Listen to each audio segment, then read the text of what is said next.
Which one? Joe was good at basketball? Yeah. Oh, yeah.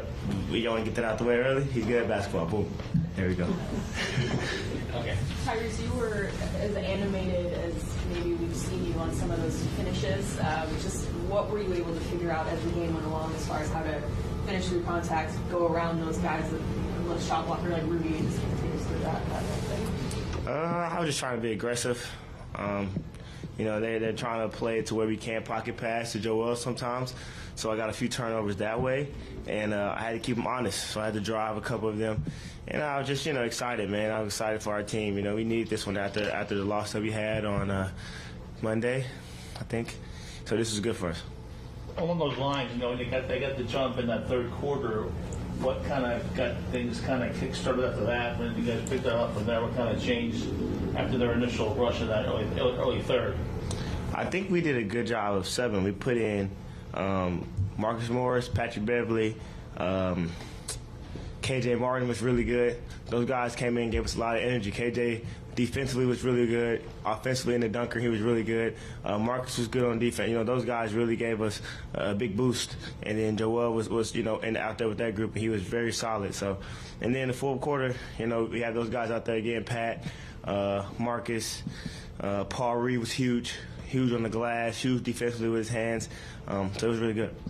How creative do you have to get offensively when you're being guarded by a guy like McDaniels all game who has a significant height advantage on you? Extremely creative, I guess. He's a really great defender. He's been like that since we were young. What he does defensively is special, I feel like. And then offensively, he brings, pretty good shooting as well, and he can tag off the dribble. So kudos to him. But, we're just out there trying to be aggressive, find different ways to attack. Not just him, but, they got Rudy out there and have some really good defenders. How much of a test was this for you guys? I think it was like at one point at their initial start, they were like 19-3 coming into the night. How much of a test was this for you, or did you view it as a test, or in terms of just being able to get a game like this one and a win like this one against that kind of team? How big was this one? I think it was big because it was the next one up, especially after losing to Chicago. That's why it was so big. You don't want to lose 2 games in a row, especially at home. So, we try to focus more on ourselves. They're doing a great job in the West, so they're playing really well. But it was the next game forward for us, and I think we did a great job of accepting the challenge and going out there and being successful. Was the plan to have an attack at their bigs? Joel had 17 field goals. All 2s. It seemed like he was hell-bent on going after their bigs. That's Joel. I think he goes after all the bigs in the NBA that guards him, bigs, guards, whoever it is. That's what we expect him to do. He's dominant. He's been dominant. He's extremely aggressive, and we need him to stay that way. And then, with P. Reed out there, we try to set high ball screens and attack them because they're in the drop. And I think we did that for the most part. You talked about Joel going downhill, attacking the rim more than he ever has. How much does that open up in his game, and how much does that open up the offense for everyone else? Because they have to collapse. He's able to kick the ball out. He's been reading the game very well. In my opinion, he's kicking the ball. He knows when to score. He knows when to pass, and that's been great for us. So him being aggressive is something that we're going to need him to keep doing, throughout the year. Joel's been scoring at a historic rate, but he's bringing a different energy this year. How has that helped you and the rest of your team feed off that energy and being aggressive on both ends of the ball? Yeah, he wants everybody to be successful. He wants the team to be successful. And for that to happen, he feels as if we have to move the ball more. We have to not just passing the ball and stand and watch. So we've been doing a lot of different things. And, kudos to him because he's really bought into it, and then on the defensive end, he's been really aggressive in attacking those shot blockers. Blocking shots for us. And because he does that, we have to cover up and get some of those rebounds that, when he goes to block shots. And, that's just shout out to Coach Nurse as well. He's been on Joel about going out there and swinging at some of those shots. So it's been great. My apologies if you've been asked this already, but All-Star voting began earlier this week. How much of that is it a goal of yours to make your first NBA All-Star team?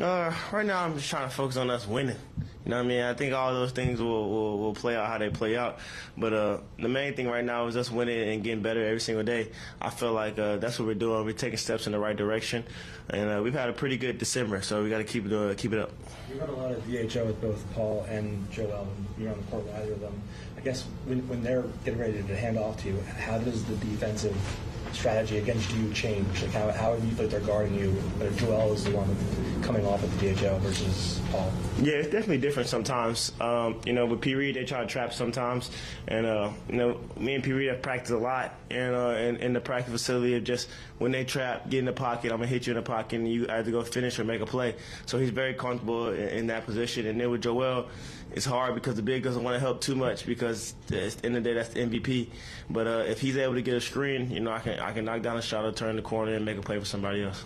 Tyrese, you always mention the word aggression a lot. I think throwing bigger defenders at you like McDaniels and guys like that is probably trying to psych you out, take you out of that mindset. I guess, how do you maintain that? And then especially when they have a Gobert at the rim too, that even if you beat that level of coverage, there's even more length you got to beat at the rim. Speed and then just being decisive. They're up high, trying to pick me up at half court. And just my opinion, I just don't feel like anybody can stay in front of me, picking me up that high, just from speed and just skill and work. So it's just like I try to be extremely aggressive, and sometimes before Joel comes sets ball screens, just beat the man one-on-one and then get in the paint. Not always for myself, but just to collapse the defense. So I think that's one thing to try to negate the height. But, I just try to go out there, and Joel's going to be on me if I'm not aggressive. So try to start aggressive and, see how the game goes. As you've become a higher volume three-point guy over the years, is there anybody specifically like other NBA guys that you've tried to borrow from them in terms of studying their film and their game and all? Yeah, it's a few, just off the top of my head, Dame and Steph are guys who shoot a lot. Anthony Simons is a guy who can shoot off the pocket, pull up threes.